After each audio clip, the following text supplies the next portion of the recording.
Assalamu alaikum watoto wetu wazuri. Karibuni kwenye kipindi chetu cha Kids Corner. Mimi ni Miss Mariam Shafi na leo tutaendelea sifa za Imam Hussein.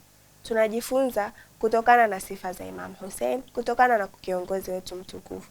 Tulijifunza kusimama na nia thabiti, tukajifunza kukataa kudhalilika na vile vile tukajifunza ujasiri. Sasa leo tutaendelea sifa za Imam Hussein na mafunzo yetu. Na mafunzo tutakayoyapata kutokana na sifa hizi. Tuendelee kujifunza kutokana na sifa za Imam Hussein. Ningependa kuanza na uwazi na kusema ukweli. Imam Hussein alikuwa mkweli. Yeye hangejali nini kitamtokea.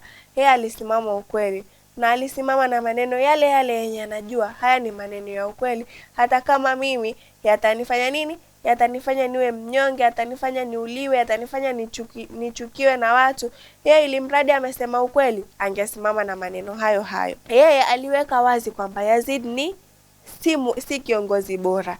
Yazid huyu ni mnywaji pombe, ni muuaji wa watu asiyekuwa na hatia na anayefanya maovu waziwazi. Alifanya maovu gani Yazid? Mtu kunywa pombe mbele za watu si uovu waziwazi hiyo? Haya, Yazid alikuwa na sifa hizi zote. Yeye hafai kuwa kiongozi, na vile vile alisema mtu kama mimi hawezi kumkubali mtu kama huyu. Mbona wewe wajua kabisa huyu mtu anafanya makosa, lakini wamkubali kisa na maana huyo mtu ana pesa, huyo mtu ana nguvu, huyo mtu usipomkubali wewe ndo utadhalilika, wewe ndo utakosa pesa, ama labda wewe utakosa manufaa madogo madogo. Kwa mfano, wewe una rafiki yako shule, rafiki huyo ni tajiri. Yes, anakuja na peremende, chakula anakuja nacho kingi, alhamdulillah. Yani yeye ana kila kitu, penseli zile za bei ya gali, vitabu vyake ni vizuri, anapendwa na watu, kisa na maana ana vitu vizuri. Na wewe unajua huyu mtu hana tabia mzuri. Huyu mtu ana tabia mbaya, anapenda kudhulumu watu, anapenda kubuli watu.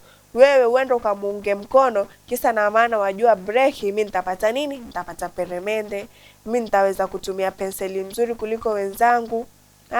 Mimi nitaweza kutumia vitabu vizuri kuliko wenzangu. Kwa sababu gani? Kisa na maana yeye atakupa peremende na wajua kabisa huyu hana tabia mzuri. Na tunajua fika kwamba ukifuatana na muuza samaki, basi wewe pia utanuka shombo. Shombo nini? Ni ile harufu mbaya ya samaki.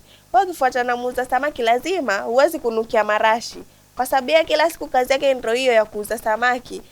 Atakupasa na wewe pia kuuza samaki, kama vile watu wanavyosema ukifuatana na mwizi basi wewe pia utageuka mwizi. Sasa wewe uko radhi upate vitu vizuri, kisa na maana umefuatana na mtu mwenye tabia mbovu. Na ambapo wewe mbali na kwamba yeye yule mtu anapendwa na watu wengi, wewe waweza kumzuia. Wewe mtu mmoja waweza ukamwambia mimi sipendi tabia zako, mimi sipendi hivi. Yeye hata kama ana vitu vingi atashangaa, mbona watu wengi hawaniambii maneno hayo, ni wewe peke yake ndio unayeniambia hayo maneno. Kwa hivyo watoto wetu wazuri, mkiona makosa, hata kama ni vigumu kusema, wewe kuwa mkweli, simama na haki na usiogope, usisite. Hata kama wajua labda huyu mtu ataenda anipige, anifanye nini, wewe wajua tu mimi nimesema ukweli. Watoto wetu wazuri, tumejifunza kwamba tusimame na ukweli. Hata kama wewe wajua utapitia machungu gani, wewe simama na ukweli ukikumbuka Imam Hussein venye alifanya. Sifa nyingine ya Imam Hussein ni kusimama kwa haki. Imam Hussein hakusimama kwa ajili ya mali. Kwani angemuunga Yazid, si hata yeye pia angepata mali? Angekuwa tajiri. Lakini alisema nini? Mimi lazima niendeleze kitu chenye Mtume Muhammad amekianzisha. Mtume Muhammad alikuwa nani? Alikuwa babu yake. Alisema hata yeye kwenda Karbala hakuwa ameenda kupigana. Alikuwa ameenda kufanya nini? Ameenda kuamrisha mema na kukataza maovu. Na vile vile Imam Hussein anasisitiza kwamba mkiona haki muifuate na mkiona batili muikataze. Hii ina maana gani? Ina maana kama wewe mtoto wetu mzuri umeona mwenzako anadhulumiwa, wamuacha tu kisa na maana huwezi kumkataza.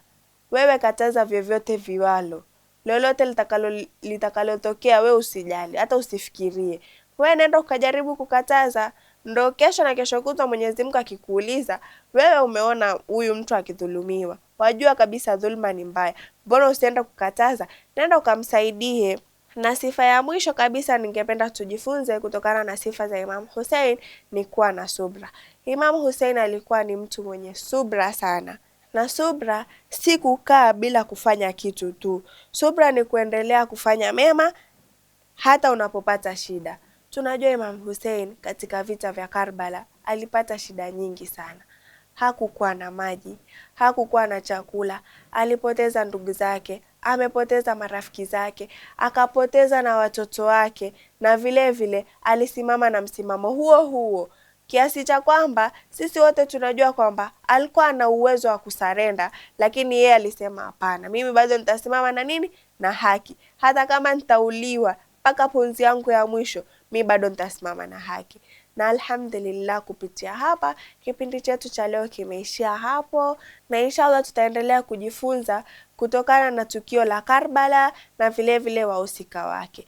Kwa hivyo watoto wetu wazuri, ningependa tutilie mkazo na vile vile tu apply masomo yenye tunajifunza kutokana na sifa za Imam Hussein, na vile vile tutakayojifunza kutokana na tukio hili la Karbala na vile vile wahusika wake. Wa hadha, assalamu alaikum wa rahmatullahi wa barakatuh. Masalam.